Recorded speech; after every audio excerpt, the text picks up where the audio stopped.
All right. Welcome to Logan Reads Live tonight.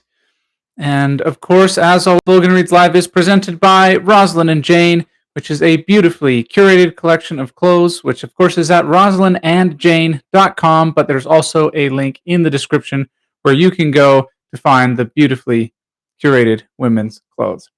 So, as it is still, of course, the week of May the 4th, tomorrow being May the 4th, of course, we are going to be doing Star Wars reading from the Jedi Path to begin with, and then we will finish what we started yesterday, finishing this version of the Return of the Jedi. So, we will begin. This, of course, is the Jedi Path. Oh. My phone was not on steady ground. All right, so this is the Jedi Path, and we are going to be reading the third pillar of the Jedi, self-discipline, by Scarch Vonk, Jedi Battlemaster. Many of you initiates are all too eager to rush into this field of knowledge, for this is where you will get to swing a lightsaber. But it is called the third pillar for a reason.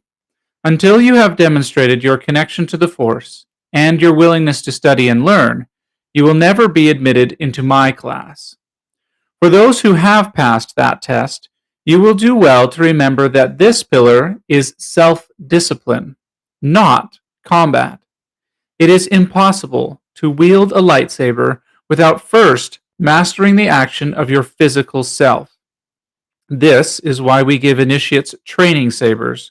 By the time you build a real blade as a Padawan, you should have enough skill not to cut off your own arm. Meditation is the key to aligning your mind and body with the spirit and will of the Force. As initiates, you should be meditating 5 times a day. That's not enough. Whenever you have a moment to yourself, even if you're standing outside a training chamber waiting for a session to begin, center yourself as you have been taught. The Force will rejuvenate your body and sharpen your mind, even in brief moments. You can practice deeper states during your daily sessions. Try to achieve empty meditation, which purges your negative emotions and lets you step back from attachment. Moving meditation is an awake state that reduces distraction and increases your focus on a task. You may find it improves your ability to repair a device, your skill in sifting through data in the archives, or your combat drills. Rising meditation broadens your connection to the Force, to such a degree that you may find yourself levitating. In this state, you may hear the visions and prophecies of the unifying Force. Meditation is a daily expression of self-discipline. If you are having trouble isolating your mind, you can find several meditation chambers inside the temple that shut out all external stimuli. You may also prefer the room of 1,000 fountains, where the sound of falling water is calming and centering. There's a little note here from Luke saying, I accidentally discovered rising meditation years ago. When Han startled me, I was a meter off the ground. The fall wasn't painful, just embarrassing. All right.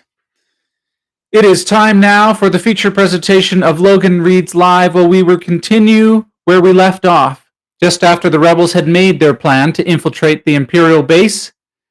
And now we will see if they succeed. Han sat behind the controls of the stolen Imperial shuttle as his friends looked on nervously. Their shuttle dropped out of hyperspace right into the Imperial fleet. From the shuttle's comlink came the voice of an Imperial controller.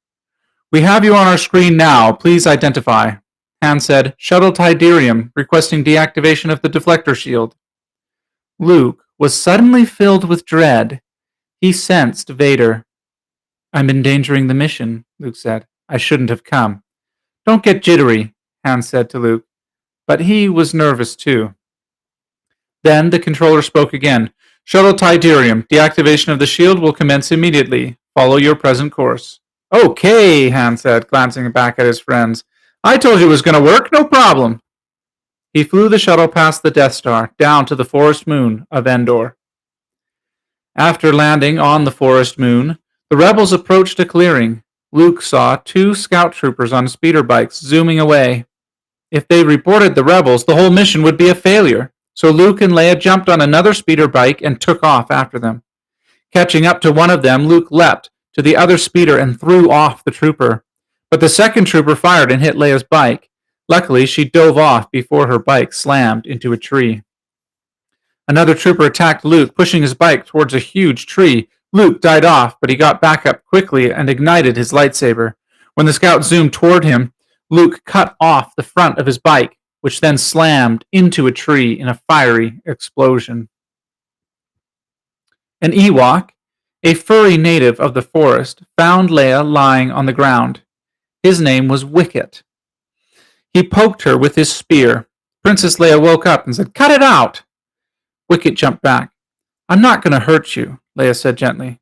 "You want something to eat?" She removed a bit of food from her pocket and held it out to him. After sniffing it carefully, Wicket took it from Leia's hand and ate it. "Come on," Leia said. "Let's get out of here." As they moved into the forest, Wicket tugged at Leia's arm. Figuring that her newfound friend knew his way around better than she did, Leia decided to follow him. On the Death Star, 2 guards stood watch in the Emperor's throne room. The turbolift door slid open and Darth Vader entered. The Emperor said, "I told you to remain on the command ship." "A small rebel force has penetrated the shield and landed on Endor," Vader replied. "My son is with them. I have felt him, my master." "Strange that I have not," the Emperor said warily. Leaning forward in his chair, he continued, "I wonder if your feelings on this matter are clear, Lord Vader." "They are clear, my master." "Then you must go to the sanctuary moon and wait for him." Vader was skeptical. "He will come to me? I have foreseen it," the Emperor said. Chewbacca sniffed at the air and growled. "What is it, Chewie?" Han asked. Chewbacca barked. Luke, Han, Chewie, and the droids were looking for Princess Leia. The Wookiee had led them to a dead animal carcass. Unable to resist, Chewbacca reached for the carcass, which triggered a trap. The next thing they knew, they were lifted high above the ground in a net. R2-D2 quickly extended a circular saw and cut through the net. They all fell to the ground. As they got up, they were surrounded by many Ewoks, armed with stone-tipped spears and knives. At the sight of C-3PO, however, they began to chant and bow down before the golden droid. They seemed to think C-3PO was some kind of god.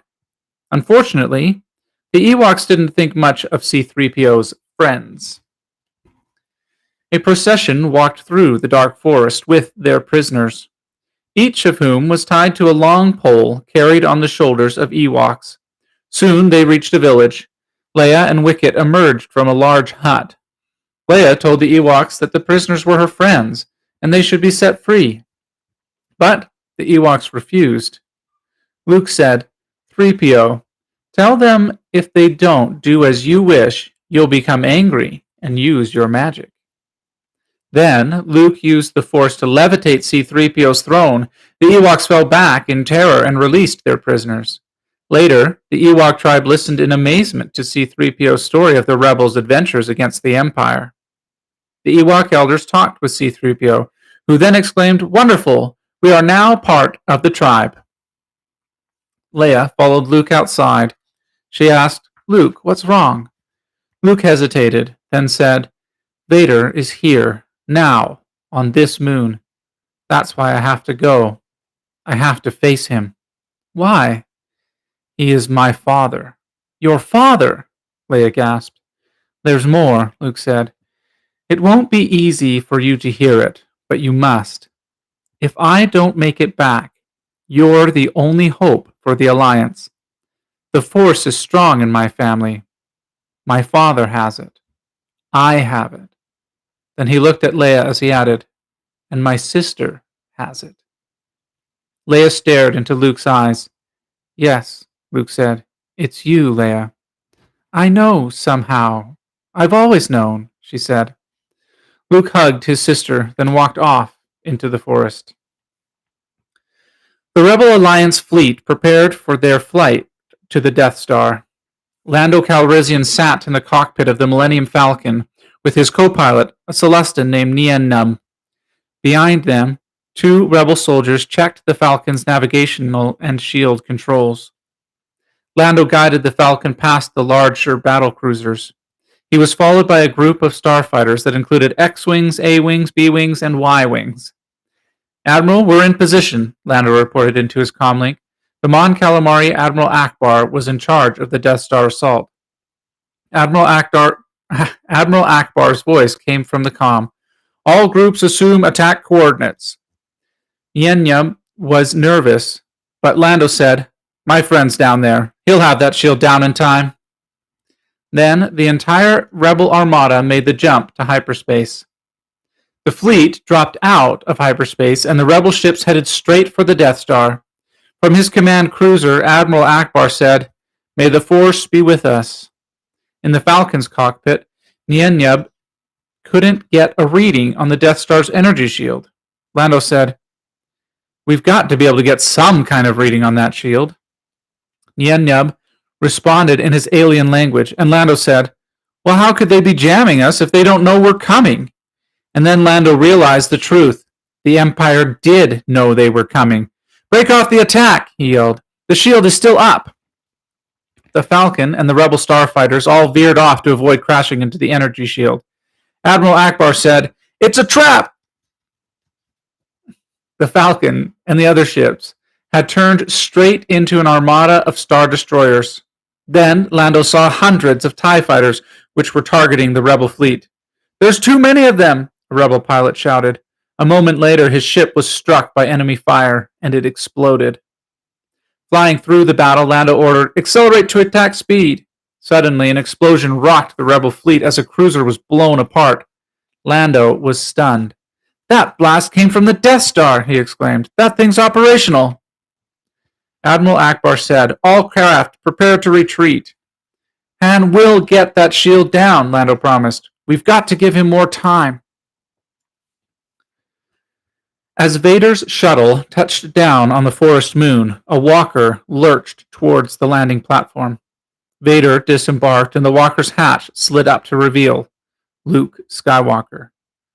An officer said, This is a rebel that surrendered to us. He was armed only with this. The officer handed Luke's lightsaber over to Vader. Vader ignited the brilliant green blade. Your skills are complete indeed. You are powerful, as the Emperor has foreseen. Search your feelings, Father, Luke said. I feel the conflict within you. Let go of your hate. It's too late for me, son, Vader replied. The Emperor will show you the true nature of the Force. He is your master now. Then my father is truly dead, Luke said sadly. Princess Leia, Han Solo, Chewbacca, and the Rebel commandos broke into the bunker containing the controls for the shield generator. They were about to blow up the bunker when they were captured by Imperials. Their Imperial captors led them outside, where they were surrounded by over 100 Imperial troops. C-3PO called to the stormtroopers from the nearby forest, trying to get their attention. When a group of stormtroopers approached to take C-3PO prisoner, a band of Ewoks jumped down from the surrounding trees. The Ewoks carried clubs, stones, knives, and spears. Their attack was swift and ferocious, and most of the stormtroopers fell without knowing what had hit them. Han and Chewbacca used the distraction to run back into the bunker and place several explosive charges. Then Han ran out of the bunker shouting, Move! Move! Chewbacca and the other rebels ran for cover. A moment later, the bunker and the shield generator blew up in a series of explosions. In the highest tower of the Death Star, Darth Vader and Luke arrived in the Emperor's throne room. Vader handed Luke's lightsaber to his master. Welcome, young Skywalker, the Emperor said. I'm looking forward to completing your training. In time, you will call me Master." Luke moved fast, using the Force to call his lightsaber from where it sat on the Emperor's throne. He then engaged his father in a vicious duel. Luke drove Vader back to the stairway, beating him down. "Good. Your hate has made you powerful," the Emperor said, cackling. "Now fulfill your destiny and take your father's place at my side." Then Luke made a fateful decision. He flung aside his lightsaber and said, "I'll never turn to the dark side. You've failed, Your Highness. I am a Jedi, like my father before me." The Emperor said, "If you will not be turned, you will be destroyed." He raised his arms and extended his gnarled fingers towards Luke. Bolts of blue lightning shot from the Emperor's hands, and Luke was enveloped by crackling bands of energy. As the lightning burned his son, Vader struggled to his feet. "Young fool," the Emperor sneered. "Only now, at the end, do you understand." More blue lightning swept through Luke. "Your feeble skills are no match for the power of the dark side," the Emperor said. Using the last of his strength, Luke lifted his arm and reached out towards Vader. "Father, please," Luke groaned. "Help me." Preparing for a final, deadly blast, the Emperor snarled, "Now, young Skywalker, you will die." Luke was hit by a wave of painful lightning. His screams echoed across the throne room. Darth Vader continued to stand and watch. Then, something changed. Despite all the terrible, unspeakable things he'd done in his life, he suddenly realized he could not allow the Emperor to kill his son. In that moment, he was no longer Darth Vader. He was Anakin Skywalker. He grabbed the Emperor from behind and hurled him into the shaft. The Emperor screamed as he plunged into the pit. Then his body exploded, releasing dark energy and creating a rush of air up through the throne room. Luke crawled the short distance to his father's side and pulled him away from the edge of the abyss. Admiral Akbar announced, "The shield is down. Commence attack on the Death Star's main reactor." From the Falcon, Lando said, "We're on our way." The Falcon zipped into the exhaust port with the other rebel fighters behind him. But 3 TIE fighters zoomed in after them, and they were quickly followed by a trio of dagger-winged TIE interceptors. Lando adjusted a switch on his console, then said into his comlink, "Now lock onto the strongest power source. It should be the power generator." As they continued to race for the reactor core, laser fire tore past them from behind. The X-Wing at the rear of the group was hit, and it exploded in the tunnel. In a Death Star hangar, Luke struggled to haul Darth Vader into the shuttle. Vader lay back against the ramp. From the corridor outside the hangar came the sound of more explosions. "Luke," Vader gasped, "help me take this mask off." Slowly, Luke lifted the helmet off, and he saw his father's face for the first time. Anakin smiled weakly and said, "Now, go, my son. Leave me." "No," Luke said. "You're coming with me. I've got to save you." Anakin smiled again. "You already have, Luke. You were right." Choking, he gasped, "You were right about me. Tell your sister you were right." Anakin Skywalker was dead. Luke piloted the shuttle away from the Death Star. The Falcon flew into the Death Star's reactor core. Lando fired the missiles, which scored direct hits. Behind him, a TIE interceptor was vaporized. Just as the Falcon sped back into the tunnel, the entire reactor core was filled with superheated gases that rushed after the starships. Behind the Falcon, the wave of intense heat caught up with another TIE interceptor, and the ship was transformed into a fireball. A mass of jet flame blasted out from the exhaust port just as the Falcon broke away from the Death Star. Lando let out a loud victory cry, and the Death Star exploded. The blast was so brilliant and enormous that it could be seen from the forest moon. Darkness had fallen on the forest moon when Luke carried a flaming torch to the logs he'd stacked in a clearing. He set the torch to the logs, and they began to burn. On top of the pyre lay his father's body. Standing alone, Luke watched the fire and felt the heat of its blaze. The flames rose high into the night. Fireworks exploded overhead, and then starfighters streaked across the sky. Luke realized his allies were celebrating.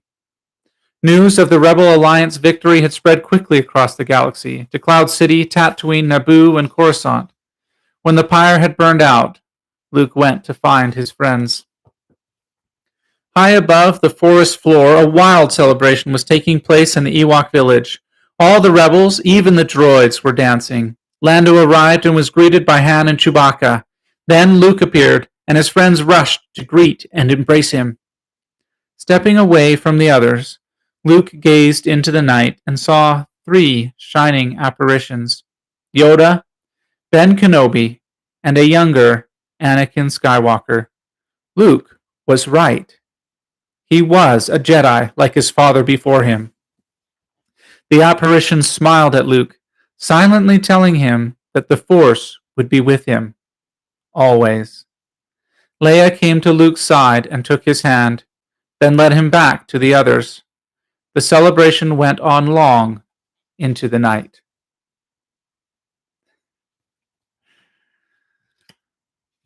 And of course, the last line in the book is, "May the Force be with you."